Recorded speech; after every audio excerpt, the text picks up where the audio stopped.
Good evening, everybody, and welcome to the Blue Monday live Q&A. Get your questions in. We will be here for the next however long you're asking questions for. You set the agenda on all things ITFC.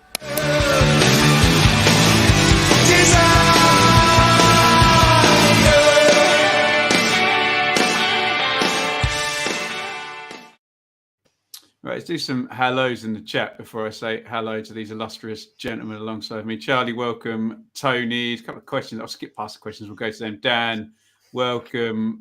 Skip. Who shall I go to first? Joe, you need to understand I always have to go to David first, don't I? It's the rules. David, how are you? Age before beauty. I'm all right, mate. Yeah, I'm pretty good. How's things with you? What did you say on your shirt? It says Dunder Mifflin, which is the fictional paper company based in Scranton in the US version of The Office. This is a T-shirt I was given as a gift.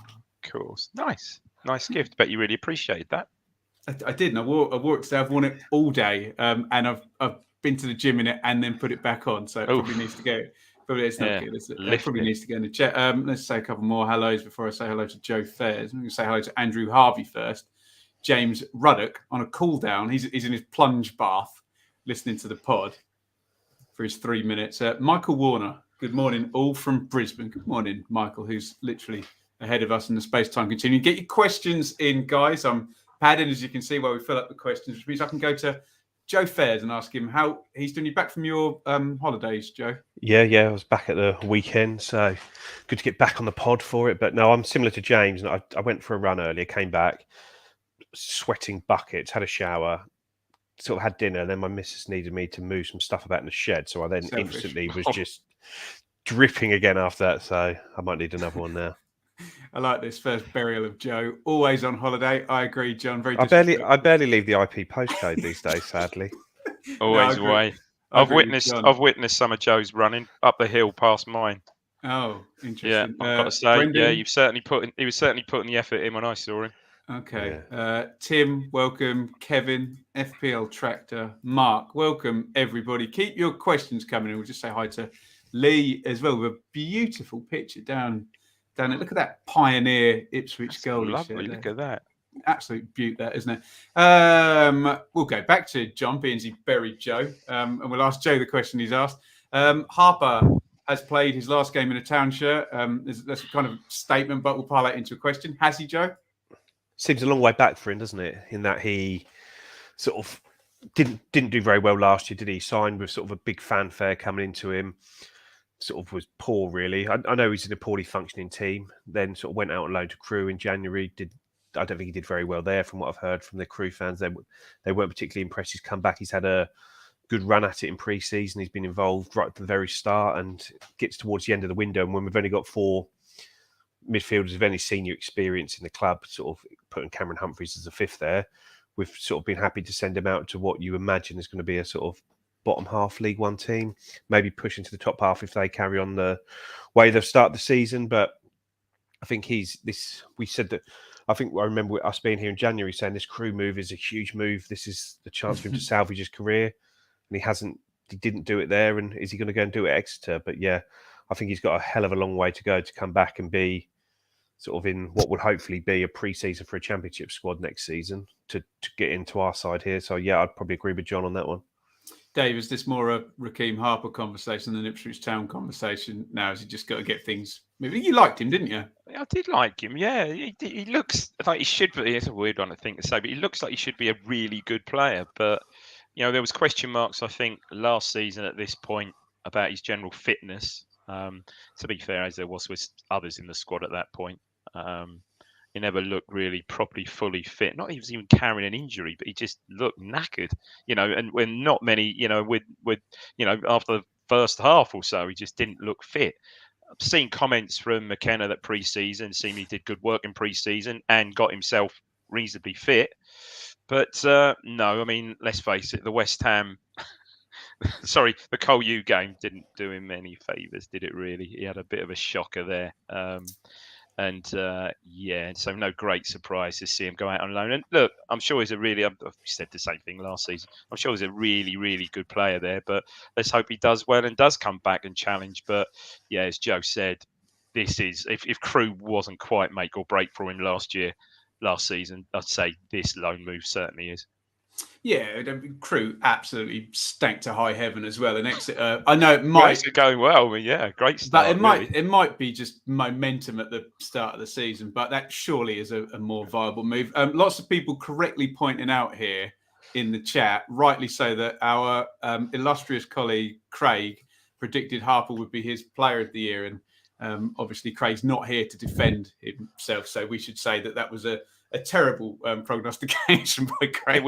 Apparently that was based on a Fanidi George-like performance at Dartford, I believe. That's Fanidi George and Dartford, Dave. 45 minutes at Dartford, where we drew 0-0 with a Vanarama north side. Was only 45 minutes as well. Are you questioning Craig's ability to judge a player here? I think it was probably a touch within the first 45 seconds, and he just skipped fair, past someone and powers up the pitch. That was it. To be fair, I remember mine and Dave's mate, Pat, who you know as well, saying, Adam Webster, after like 45 minutes, he's absolutely class. And me and Dave were like, oh, calm down. You always get carried away on these players. He's probably right about that one, wasn't he? Even in the three amigos. Hello, gang. There was another hello in here as well. I want to say hello to everybody.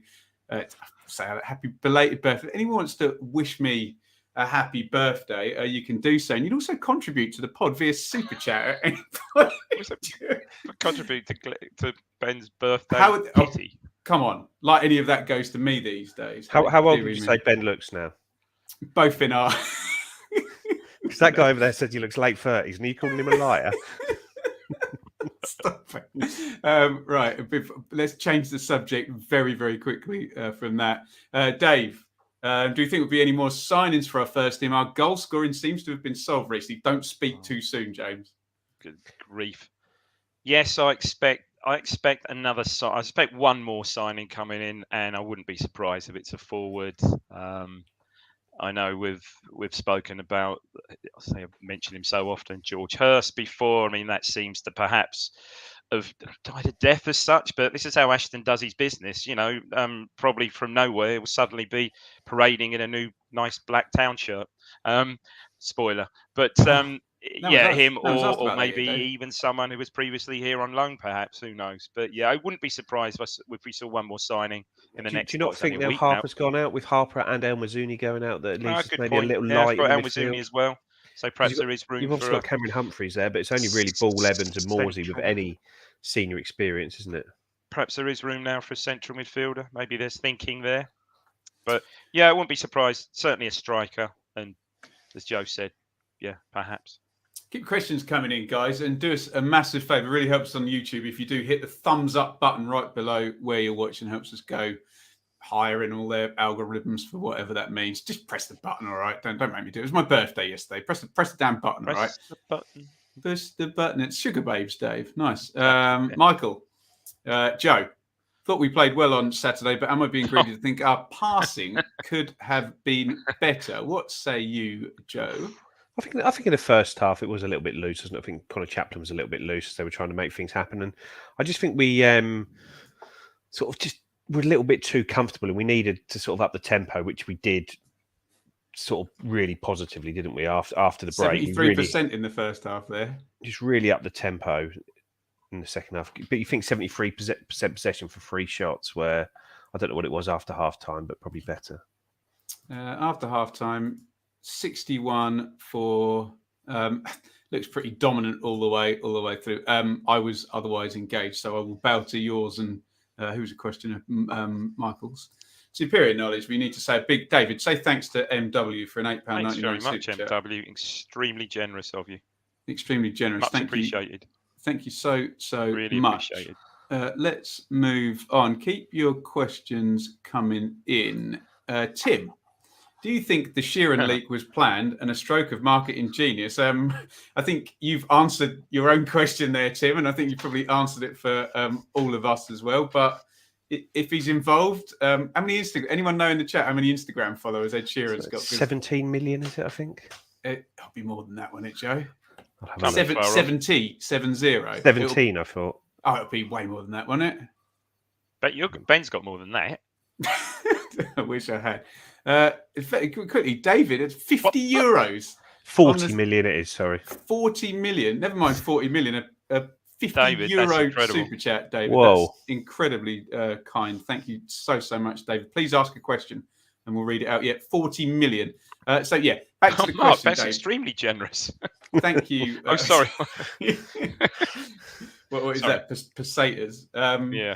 Do you remember that bit on Noel's house party where he would weigh out the things on? I always mention Noel's house party. I don't know. Grab $1,000 and it'd be measured in different European currencies, and you had to pick the right one for what went in the machine that blew all the money around. That's a question. That's still a burning question for me. Did we ever find out how much goals weigh? But Dave, 40 million Instagram followers, get him to leak the kit for God's sake. I mean, yeah, that's a tad of a no-brainer, isn't it? You don't need to be a smart marketing bod to see that's a positive thing. Yeah, I think from what I heard, though, I think he just went a couple of days too early because I think they'd have liked to. And they had to break it as he went. Yeah, I think they'd done all the photos a couple of weeks and stuff ago, so they were all ready to go. But I think it dropped. I guess from the club's point of view, panic stations and having to get it out there. You don't really tell him when and where he can wear the shirt, do you? Really? I suppose. No, he's got his own marketing plan, and if he's wearing that video when that needs to go. Must admit, I've heard of Big Nasty. It's not really that my genre, but I've never heard of Papoose. Apparently, he's American. Oh, okay. That's all I heard. Big in America, big in the States. Okay, fine. But no, what did they say? Sailing over my head like mine too, Stevenage Borough early ball forward, Joe. Sorry, go on. 3,000 shirts sold in the first day, which is more than a home shirt. I'd just be interested in how many are sold as Ipswich shirts to Ipswich fans or to Ed fans. I'd imagine the majority are still to Ipswich fans. Getting to the point, Joe. Sorry to interrupt. I'm getting to the point where I think just keep Sheeran as even if he doesn't pay, just keep him on. It's worth so much in publicity and sales to the club, isn't it? Sorry, Joe. But they sort of wear these, like when you see sort of these Stormzy videos and people like that, it's all loaded up PSG shirts and like fashion shirts. Now, is Ipswich going to be the next PSG where we get Jordan sort of to kits rather than Nike kits and things like that? But I think there is a sort of thing where it's now like fashion items now, isn't it? And I think Ed, having designed this one himself apparently, or being part of the design thing, being that sort of blackout, it does more look like a casual shirt you could wear. On the subject of black shirts, not in a fascist way, Joe. Explain those two behind you there. Well, we've had sort of 3 black shirts before. One is the third kit from last year, and then these two, which I think that one started as the third kit and then became the away kit. But also that's the only time where we've got like a black and white badge on that one there as opposed to our standard badge. I don't remember the red one at all. The red letter. We wore that against QPR on Sky when we beat them, I think 3-1. When Jim was desperate for a win at the start of the season, we wore that one, and I think we wore it a few times after that. But that was a limited edition shirt, but like limited to like 5,000 shirts, so they probably didn't sell all of them. But that was one that was brought as a third kit, and I think it may have then stayed on as the away kit in the season after. Keep your questions coming. I'm already about 5 minutes behind, so don't worry if your question hasn't been read out. We'll get to as many of these as possible. Who are we going to? Is it you now, Joe? Matthew, only 3 games so far this season. I assume he means his first will be Saturday v Barnsley. Has the match day experience improved off the pitch at Portman Road this season? Well, I don't know because I sit in the corporate bit, don't I? So I don't know. But the fan zone is always good, isn't it? And there's a lot going on there. But I just think the general feel of the stadium, it feels a lot cleaner and a lot newer, doesn't it? You agree with that, Dave? Yeah. I mean, so I must admit, I don't go. The pre-match experience has certainly improved. Plug in the Greyhound is absolutely rammed in there. Absolutely rammed in there on a Saturday. So, yeah, anyone that hasn't been and sampled the pre-match atmosphere. Get there early. Get down there because it is brilliant. And also, I think this Saturday I think Russell Osman's there again this Saturday with his ceremonial reading of the team sheet. The one thing I noticed that obviously it's obvious when you look at the attendance figures, but everywhere is a lot busier, isn't it? The whole town is busy. There's loads more traffic to get into town, even from early doors. It's definitely not like 3, 4, 5, or sort of before COVID there. And I know that Greyhound aside, I know the fact from speaking to others, the fan zone is absolutely heaving match day now. I think just generally across the board post-COVID, I think there was a spike right the way through the entire football league from what I've seen with away ends and attendances and whatnot. And I think those teams that have, kept up some decent form that has maintained. Dave, I suppose I'd better be the Dwight York to your Andy Cole, being as you've laid that on a plate for me. The preview show will be live tomorrow at Friday night in partnership with our good friends at the Greyhound. Ian, Dave, asks, which is good evening, which is very polite, evening Ian. If you can only bring in one more player in before the deadline, would you go for a midfielder or a striker? I think he disagrees with you, though, Dave. You'd go for a midfielder, which is more where Joe was going. Yeah, I think I'd go midfield. Sorry, was that to Dave? Yeah, go on. No, take it, go on. My worry is if Sam Morsy gets injured with the way that we're playing, who have we got that can sort of get forward, play box to box, get into the box and score goals from that? It's not even a particularly natural role for Sam Morsy, I don't find. But I think if you had Lee Evans and Dominic Ball in there, obviously we haven't seen a huge amount of ball, but his goal record and his style of play is the sort of deeper lying of the midfielders. We've sort of seen from Lee Evans that he doesn't maybe have the mobility to get up and down. He has the mobility to go side to side and play well that way. So it does feel like who is the Sam Morsy backup? I'd have been happy to keep Idris El Mazouni here and have him and Cam Humphreys cover it. But I think it'd be asking a lot if Sam Morsy picked up a 2-month injury for Cameron Humphreys to cover that whole time. So it's a tough one, isn't it? Joe, Morsy's irreplaceable. Well, of one player, put the goalkeeper to one side, but of any outfield player, then Morsy is the one. Yeah, but I just think even just trying to get the start of a number 8 midfielder, if that makes sense. I know you're not going to get what you've got from what you get from him all over the pitch, but just as that number 8, someone who can get forward and score goals and get on the end of chances. Graham, evening. We'll go to you, Joe, on this one. Then someone suggested Charlie Savage. Is that Robbie Savage's boy? Yeah. Don't see that point of that type of sign and then let Humphreys go on loan. I think Joe's made his thoughts very clear on these pathways. I assume you agree with Graham on that one. Yeah, totally agree. There's no point getting in someone of that ilk, someone with no senior experience, someone who isn't going to be able to put a full season together. It's just no brainer, really. Because Humphreys is a brilliant player. We've seen him from that, and you want to see him get games here. It's just how many games does he get? I don't know.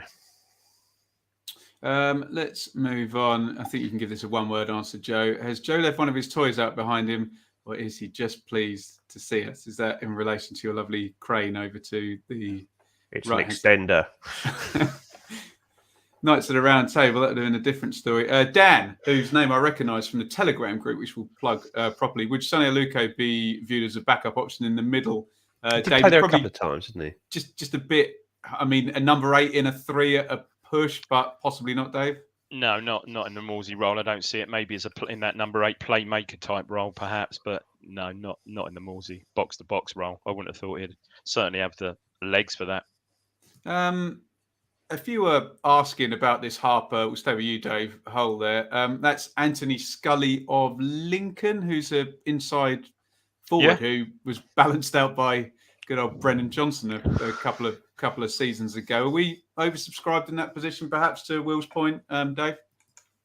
Well, with regard to what? An inside forward to replace I think so. Wages yeah, for Harper. I think so. I must admit, when I said about the forward earlier, I'd forgotten about, obviously, El Mazouni going to Orient, which was, week before last. So, yeah, from that point of view, yeah, probably is a central midfielder is much more pressing than a forward, particularly given the display of John Jules last Saturday. Excellent stuff. Guys, keep your questions coming in. I'll get down to as many of them as we possibly can. We'll try and go for the full hour. You set the agenda, whatever you want to talk about. No script whatsoever. We will talk about it. Joe, Mark, Kieran McKenna mentioned he's looking for certain missing quality stroke attributes over a set position. What are we missing? Obviously, I've got lots of grief for saying experience, but I think that's been solved now. What else? I think it's that a striker that can lead the line effectively, maybe against a team that is going to sit in rather than someone who's sort of trying to get behind all the time. So you're looking at a bit of sort of height, physicality, but also being able to press. Somebody can score a header if you're getting crossed into the box. So obviously George Hurst is a man that can do both. So he's someone that can get it behind and also hold it up. Maybe someone like a Macaulay Bonne, who is a sort of more of a hold-up player and striker who likes to try and get in from that side. So someone of that ilk, maybe. Dave, I know we had fun and games with Lee Johnson back and down the pub, but I remember him doing a really good press conference when he was Bristol City manager, and he literally went through his bullet points for what a championship team needed. And it was very much as Joe said. He said, You need experience, you need physicality, you need a goal scorer, you need speed. And I suppose that's what Mark's referring to in the entire makeup of the squad, right? Yeah, I think so. Someone with a more of a physical presence up front, up front, is certainly going to be a worthwhile addition to the squad, I would have thought. I think FPL Tractor Yeah. agrees with you. Barnsley lose tonight, says Barnes. We'll smash them on Saturday. I believe, I don't know if anyone can look it up in the chat how many people are in at Elland Road tonight, but I suspect it will be 35,000 plus. So after last weekend, it was banging, wasn't it? Right. Well, we better answer this because it's from David, who gave us that lovely, big, huge super chat. But he's missing out the foreplay here. Joe, where do you honestly think we'll finish this? Well, can I rephrase David's question slightly? Has your opinion changed, or are you doubling down on what you thought from the start of the season, Joe? I put us as second at the start of the season, and what, behind Wednesday? Yeah, I did, but it's changed slightly, so I'd put us as first now. Dave? No, I'll stick with second. I think we're good enough to be in the top two. I just think it's going to end up being sort of 2 from 4, and I think it'll be us, Sheffield Wednesday, Peterborough. Pompey are getting on a run now, aren't they? I just don't think they'll have it in them to go for the whole season, though. But I think it'll be sort of us, Sheffield Wednesday, Peterborough, and there'll be another team that just pushes on, and it'll be sort of end up 2 from 4, I think. And you just got to hope we end up the right side of the line. Any comments, Barry and Joe? I'll literally put every single one on the screen. It's a guarantee to get your comment read. Corporate Joe in the house. Agreed. Right. I'm glad someone's asked this, Dave, because I actually almost slightly want to take up a little bit for Andy Holt, because I think where he's coming from a sensible place, but I think he's just riled up the Ipswich fans so much now, and it seems a bit of an obsession. So this is Andy Holt's comments on the sharing of iFollow money, and it gets into, Dave, a very capitalist conversation very quickly, as in, if you've got more fans, you make more money, do you deserve to take more money? And we all know that argument played out to the extreme is very bad for football, but Andy Holt seems to be advocating for some type of football socialism, which I kind of understand, but it's all very self-interested. This, if you're running Accrington, of course you want the split to go down the middle when you play. But I know where Andy Holt's coming from, and I know Ipswich fans just pile in on him every time he. But can you see his point, even though he kind of falls over it a little bit? I can see his point to a degree. I'm not even. What actually is the split? As it stands, there is no split. There is no split. Whichever team sells a ticket, sells the passes, keeps the money. They keep the money.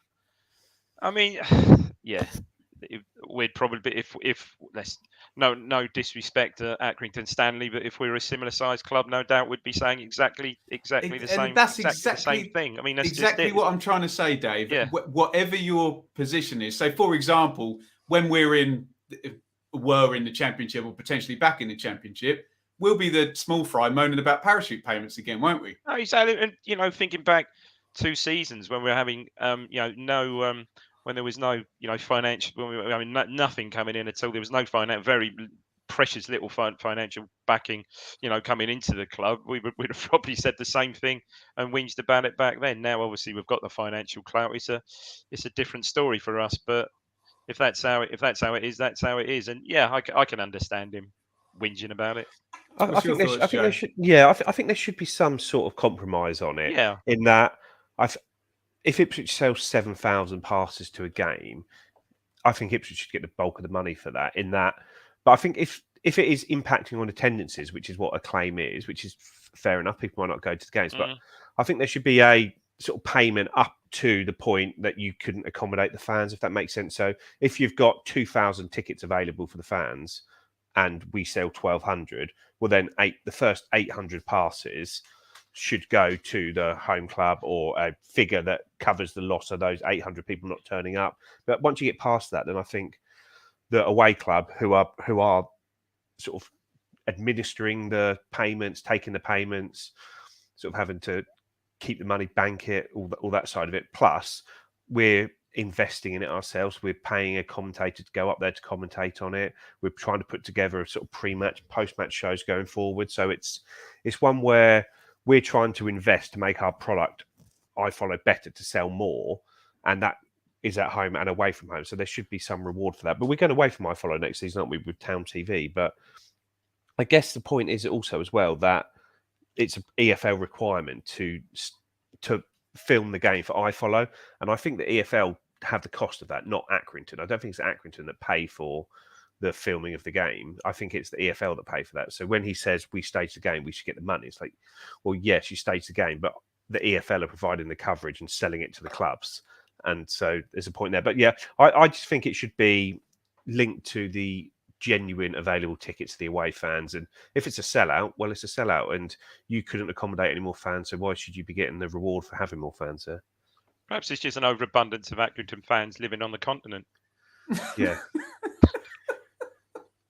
But this is one of the problems with us being in away end. In this league, is that this league is so split between us and Sheffield Wednesday as maybe not the biggest clubs, but the biggest payers by quite a distance. God's sake. But we're paying more money than them.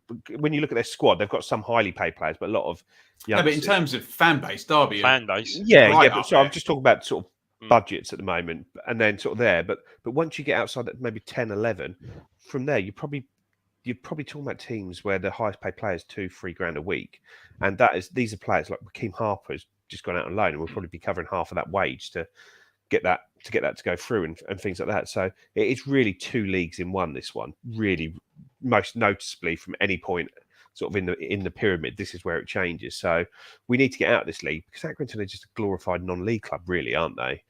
Who are punching well above their weight, but they've got 2,000 fans or 1,800 fans in a town of 30,000, bang in the middle of sort of a real.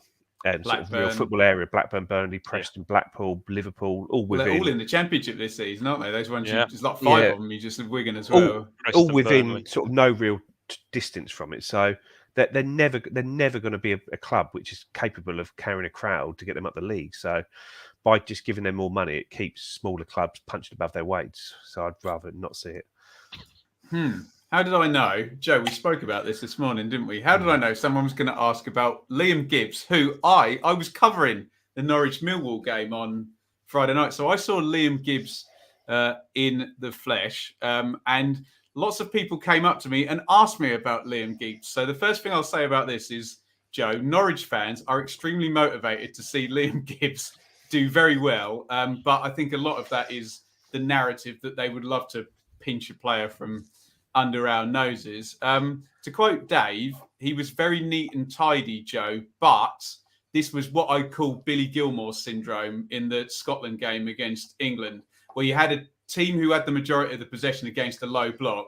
Whoever plays deep line playmaker is in 10 metres of space the entire game. So as much as Liam Gibbs was very good, it was a game that very much suited him. But he looks really good, doesn't he, Joe? Was it his full debut? Just a matter of interest. Is it his first start, Joe?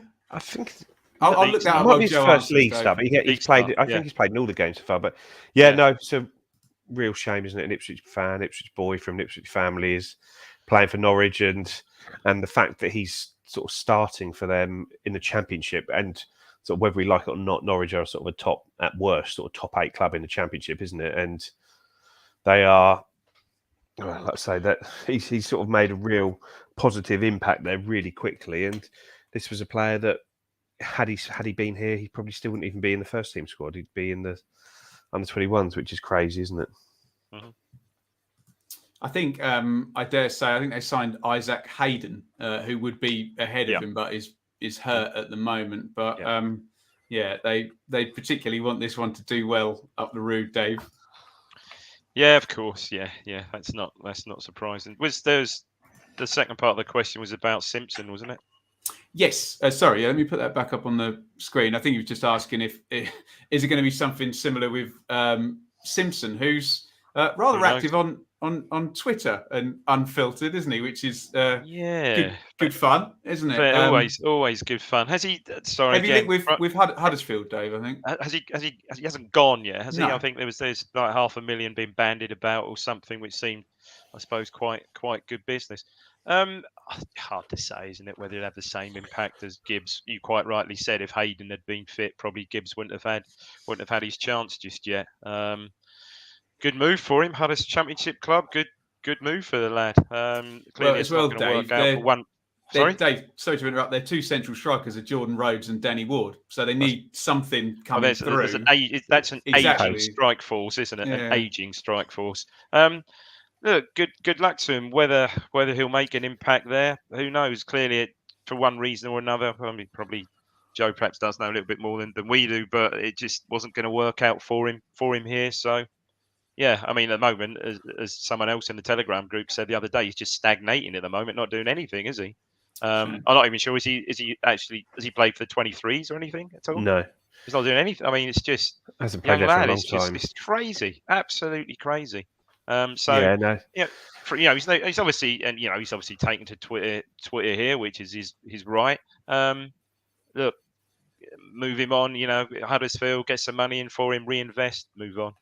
Sad, but yeah, he's taken to Twitter, but he has been back here for like 7 months now without saying a word. No, absolutely, and he's getting stick from people on social media because he's posted a video on Instagram and they've zoomed in and seen it's a pair of West Brom shorts he's wearing. It's why is he wearing West Brom kit on here? Is he doing that to wind up Ipswich fans? It's like, no, you're just winding yourself up here. But I think it's been handled badly, and I think from both sides, I'm sure. It's just at what point there. But ultimately, he was back here in January. He wouldn't sign a new contract, but he still had 18 months effectively left of his contract. Yeah. Why did we not have a look at him last season? We should have done. We should have had a look at him last season. Joe, either we could have given him more money, but people saying, "Oh well, we shouldn't play him because he wouldn't commit to a new contract." It's like, well, hang on a minute. He's still got 18 months to run on this one. Why does he need to sign a contract if he doesn't think the terms are right? Joe, it's a slightly different scenario to Gibbs. I think it's the same starting point of the scenario, i.e. a contract offer is made, which the players don't feel values them as they should be valued, i.e. it values them as an under-21s player rather than a first team fringe player. So I think both, from what I hear, both of these players, Gibbs and Simpson, they only wanted sort of parity with a sort of Armando Dobra or a Nick Corrie Ndaba or an Elkin Baggett. They didn't want parity with Sam Morsey or Christian Walton. They wanted to get a wage which showed them that the club thought they had a pathway, and they didn't get offered it, so they've moved on. A strange one. Dan, I would love to see a proper target man. I think both the boys agree. Barles throws in Cole Stockton, which is still rumbling, although I think Joe's a bit burned by the Joe Pigott analogy there, and maybe the one season wonder. Andrew, David, you can take this one. With any more players McKenna signs this season, even if he doesn't say it, is he thinking how any new player can cope in there? Absolutely, you would think championship. So. That's the ultimate aim, isn't it? So certainly you would think that. Yeah. And there's a certain. I was just going to say, there's a certain element of, that a team is.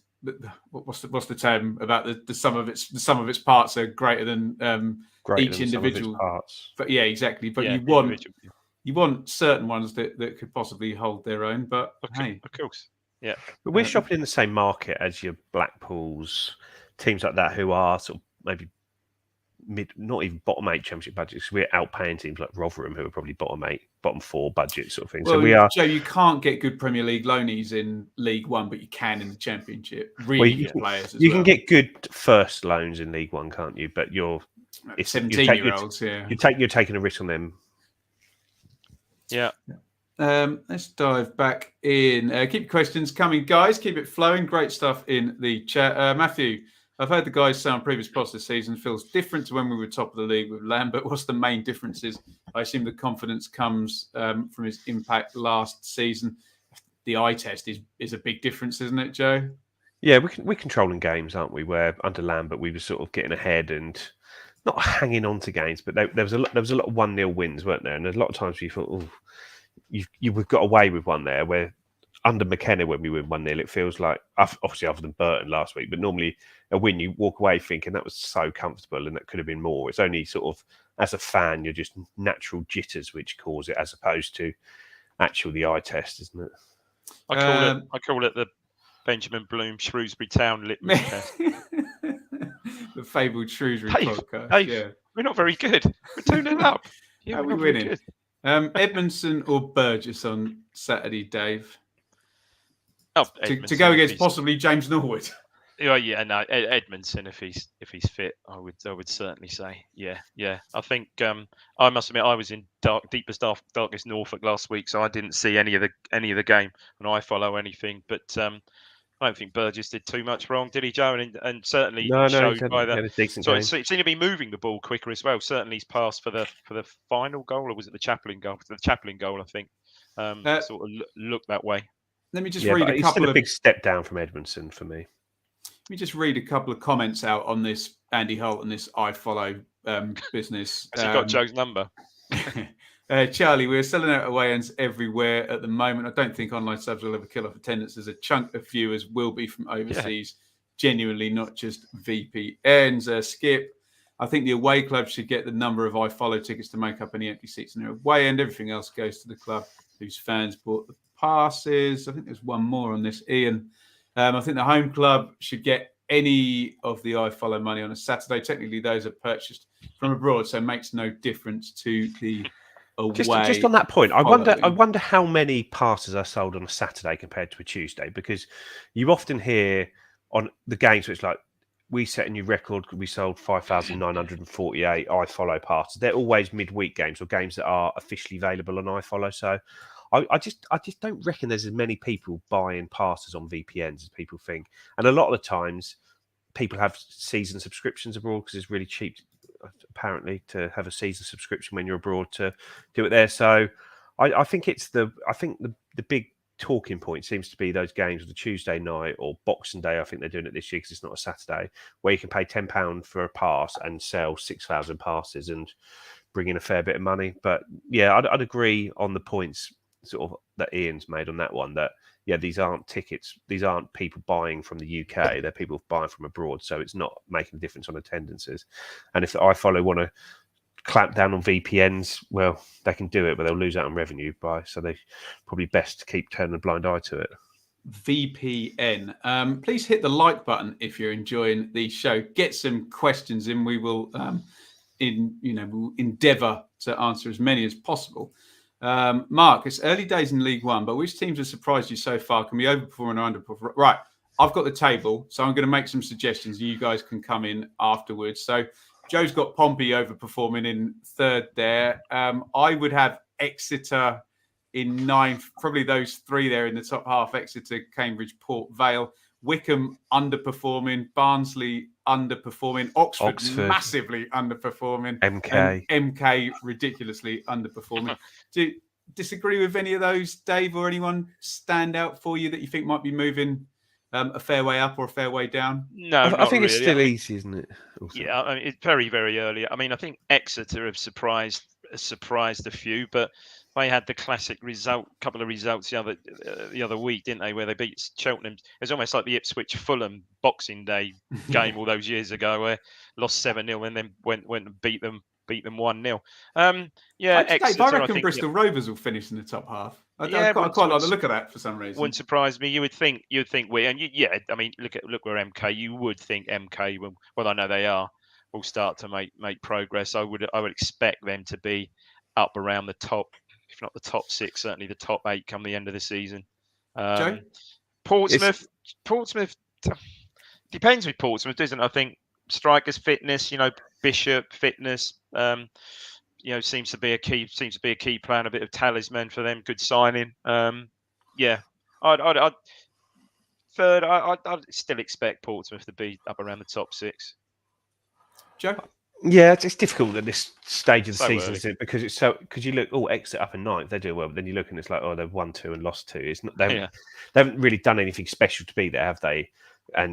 Or like a Cambridge, they've won 2, lost 2, including getting told 5-1 by Charlton. Joe, you'd expect at least 4 of that top 6 to still be in, say, the top 8. Yeah, I'd say so on that wouldn't side. you?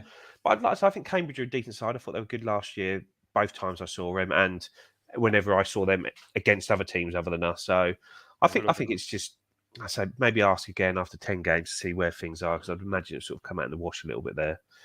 Stay with you, Joe, if it's a youngster question. Do you think Giroud is going the same way as Simpson? Yes. One word answer.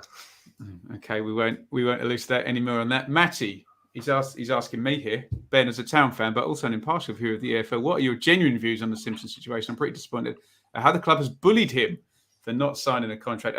Matty, I won't get into any bullying or not because I'm not there and I haven't heard what is said. I echo a lot of 90% of what Joe said, and could have been handled better, couldn't it?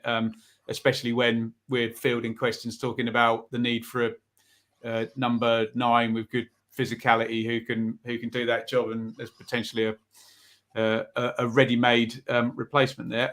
Dave, AD has actually come out and asked, which I'm glad someone has, what do people think of the new black shirt? I think it's bloody lovely, Dave. Absolutely.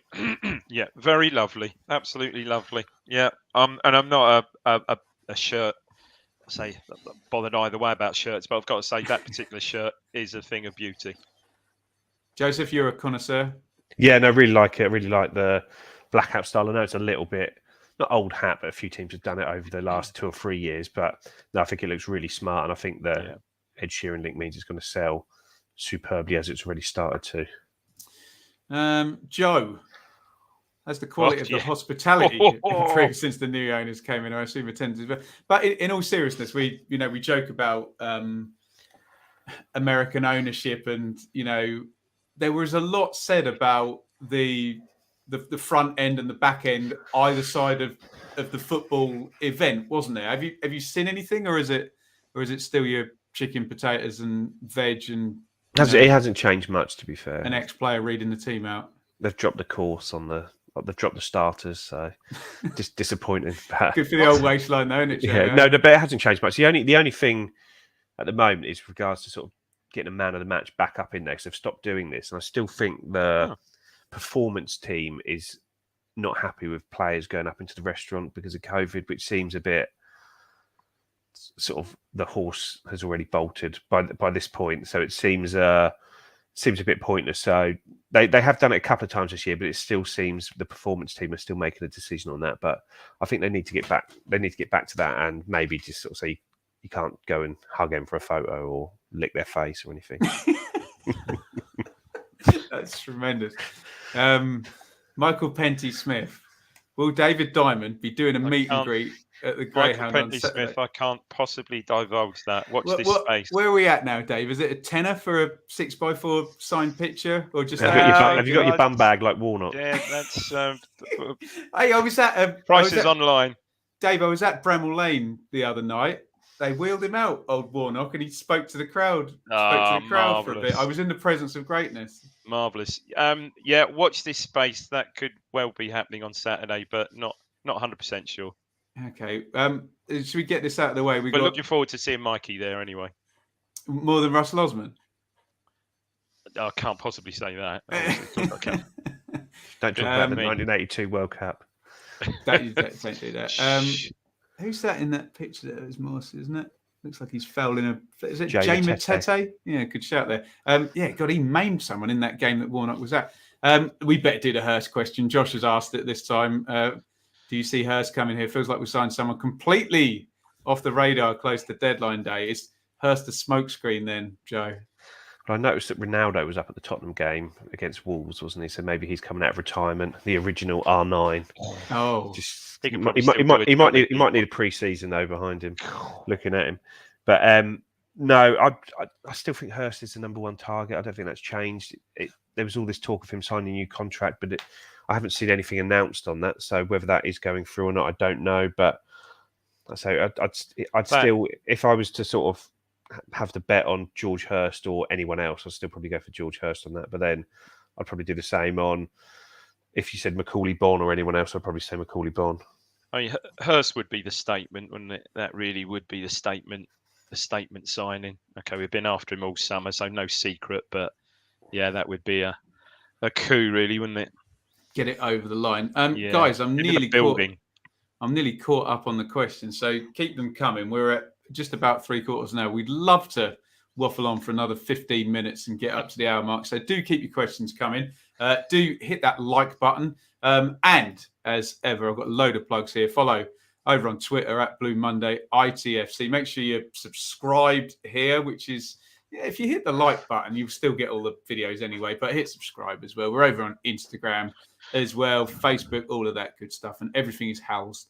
Our lovely Blue Monday website, bluemonday.itfc.co.uk, if I've not butchered that, which I probably have, where there's more details on signing up for our excellent Telegram service, which is our...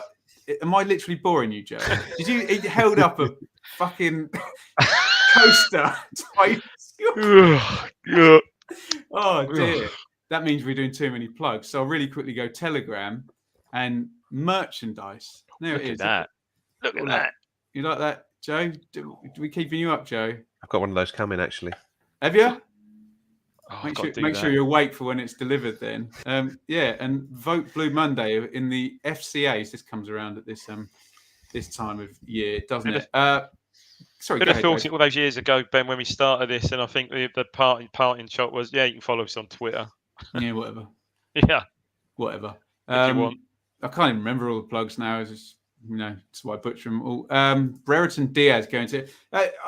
Mark's probably onto something there. I always talk about the logjam and someone, say 15 million quid coming into the championship, which means they then possibly Hurst, but they then sign somebody who then signs somebody, and then everything gets moving. Simon, famous last words. How many games will we go unbeaten in the current run? Is there any hungover from the end of last season as well? Yeah, well, we won on the last day, didn't we? We beat Charlton, and then we drew with Crewe the game before that, and maybe so it's probably 3 maybe at the back end of last season. Then we did lose. Drew against Wigan as well. We did lose to Colchester in the League Cup, though, didn't we? Doesn't count. It's league games only, Joe. How long is it going to last? I think maybe Sheffield Wednesday on 17th of September. He's got the date. But Dave, anything near that 2 points per game for any length of time, and we're laughing, aren't we? Yeah, when you look at the games coming up, I mean, I know it's the old cliche, they're all pretty winnable, and I'd say, the first really stern test, which would have been anyway, is going to be Chef Wednesday, isn't it? What would you make of that, Joe? Sack Joe for being disloyal. Are we going to have the same disciplinary process as we almost brought in with Mikey the other week for being late? Ben? Rightly so. We need to come up with some disrespect sort of process here. Exactly. MPS. Last question from me. Who from the US office would you have working, and what would they be doing? What's that dude with the grey hair, who's just a real weirdo, who ends up managing for about an episode? I can't remember his name, but I'm more of a Wernham Hog guy. So I'd have Dawn on reception. I'd have Dawn on reception.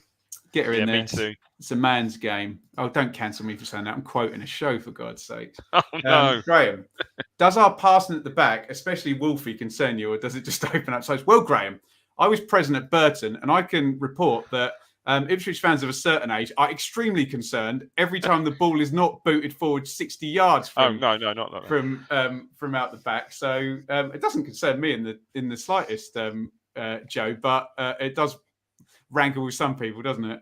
Yeah, my dad being one Creed. of them. Sorry, Creed. Lots of people are answering that. Yeah. Sorry, go on, Joe. Sorry, but my dad moans about it. Oh, get it out. Oh, it's so sloppy. Get it forward. It's like we concede about 4 chances a game and let in. we keep clean more clean sheets than we do goals. Even I was speaking to my dad yesterday.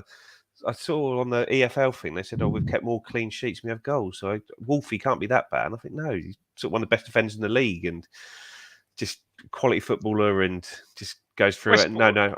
Westlake summed it up that night quite well on iFollow, and he said, no, should be encouraged. All right.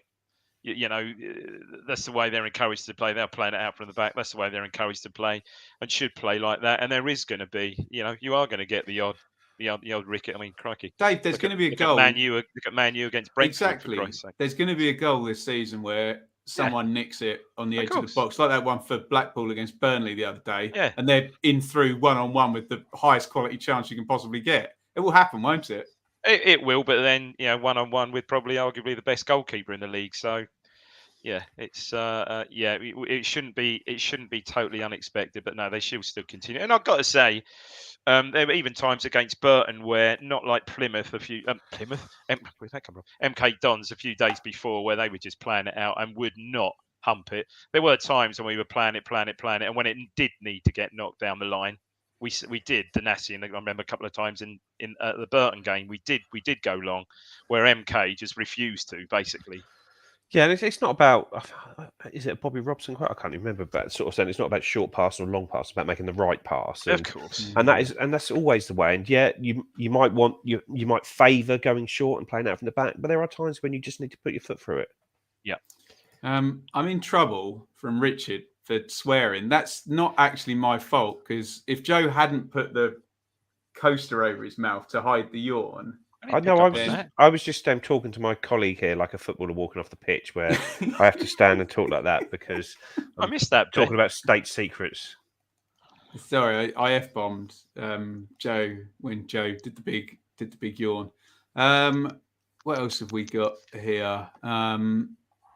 Stephen, any opinions on how where match day experience could be improved? They've put a lot of effort in already, haven't they? Dave, bit of leg room wouldn't go amiss, but that's me being a football snob, isn't it? Yeah, I think so. Yeah, I see Steve. Steve's a mate of mine, so I see Steve. I'll see him in the ground on Saturday. I'm not. Do you know what? I'm not really there because I now go to the ground. I'm not really there that long. Certainly pre-game to see what's going on. Really, I know the queues are still just as long. I know if you want to get a drink or a beer at half time, you have to leave 5 minutes before. But that's fairly standard. That's been standard for years. So I don't think that's improved somewhat. So that's the only thing I see. I don't know whether you're going to love this or you're going to hate this, right? I've been to Watford twice this season covering EFL, right? You go up and, like in McDonald's or KFC where they've got the screens. So you go up to the screen, order your drink on the thing. This is in the back of the stand. They were in the Premier League, obviously, weren't they? And then you get your little tab. You go up and the drinks are already there waiting for you. Sensational. Yeah. Very quick. There must be something that you can do where you not pre-order drinks, but maybe you could order a beer at half the theatre. Where you pre-order. Yeah, and you just pick up a little pair of glasses. Hey, Joe, but where you're talking about doing this tab at that tab at Watford, you could go at the start of the game, order yourself a beer at half time. So in the North Stand, they know they've got to make or pour 400 pints, and they just get poured out during the first half, and you take your ticket up and you just pick your beer up on the way through, rather than have to go out there and sort of queue again. I'm sure it would there, but there must be a way that you could order before the game. Everyone who's having a beer at halftime knows they want a beer at halftime when they walk into the ground. So just get it ordered and get it waiting for you there. I mean, I think one of the problems is when I have the times I have queued, just the outlets just not big enough. David said, "Love the show, guys." We love you, David, because earlier in the show, David did a €50 super chat, which is probably the biggest one we've ever had in the history of the pod. I think he also asked about places to stay in Ipswich, didn't he? The Salt House. The Salt House is probably in the town. Goff, if you want to meet some players, is where that's where all the new signings are put, in the Salt House there. So that would be a recommendation there if you want to get a little bit further out. I'm sure, sort of like Kesgrove Hall is doing the bits there. Used to teach his son the piano, Mr. Goff, who owns that hotel.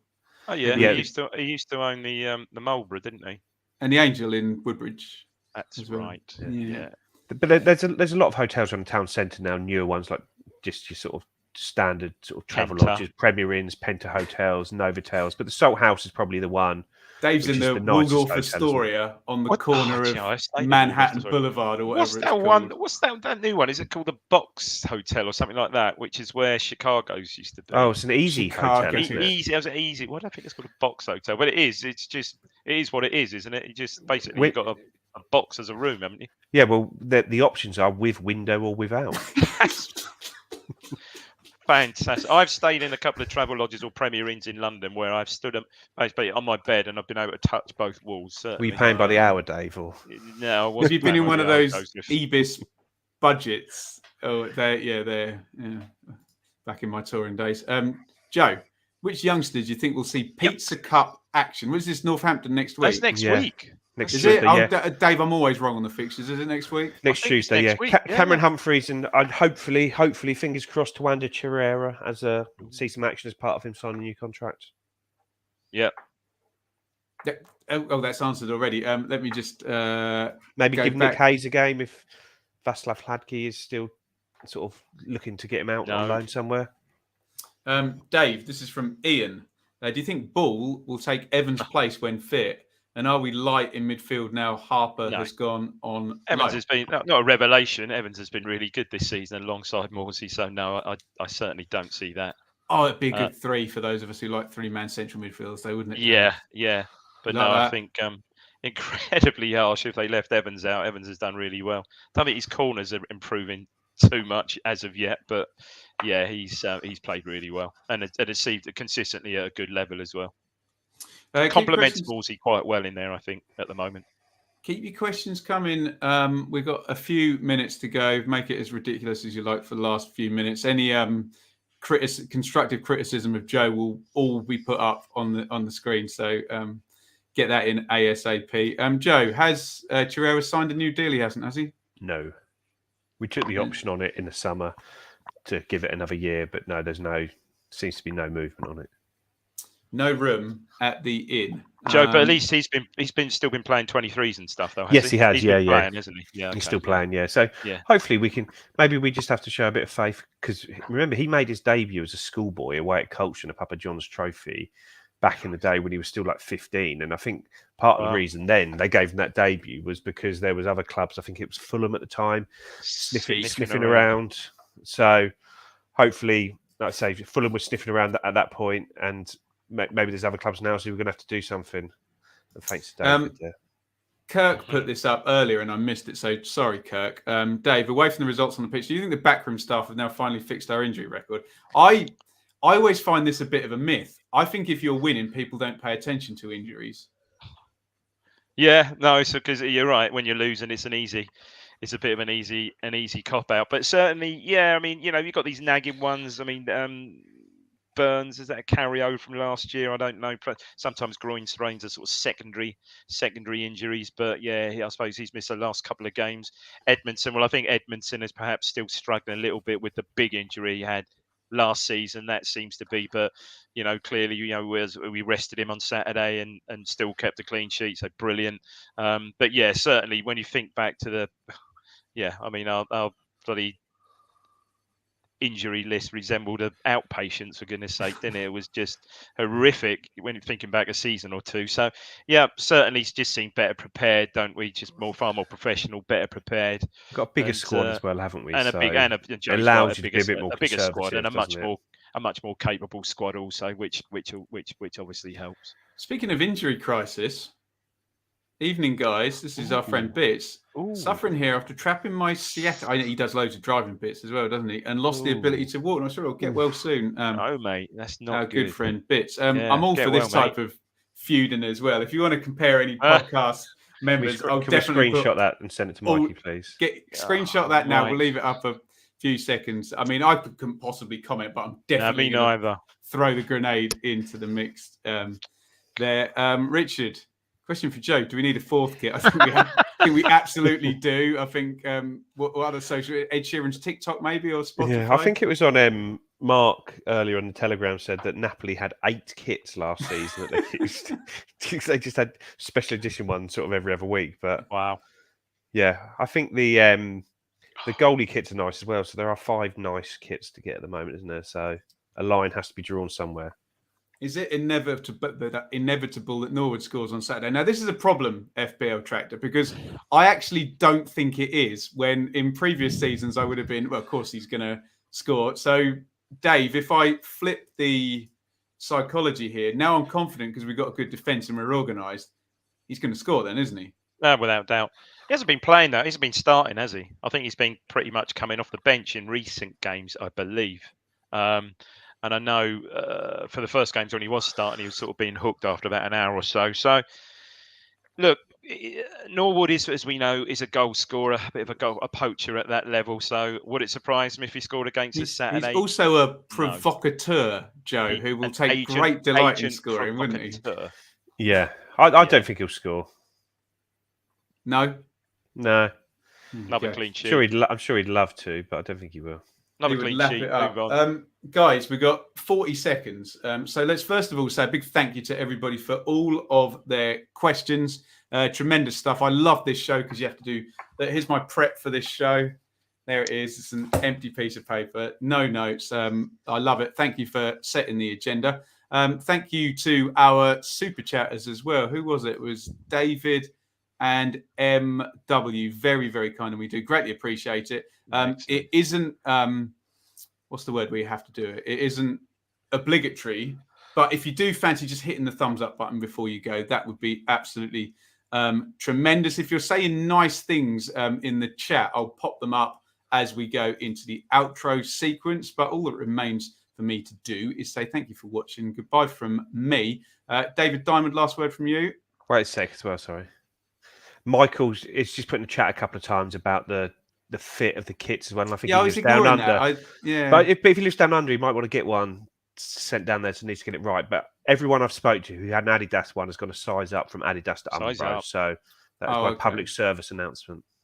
You can say goodbye as well. Which is really odd because I remember with Adidas boots, you always took a size down, which is odd. But anyway, just I don't know if we did it. Just Rich said earlier, just to remind you that the pre-match show's going out live tomorrow at 8 o'clock. I did that in a beautiful segue. Sorry, Benjamin. When you laid up the Greyhound link. Thank you, everybody, for watching. And we will see you, Dave, live for the preview show on Friday night. Say goodbye, Joe. Goodbye, Joe. Say goodbye, Dave. Goodbye, everyone. And it's goodbye from me.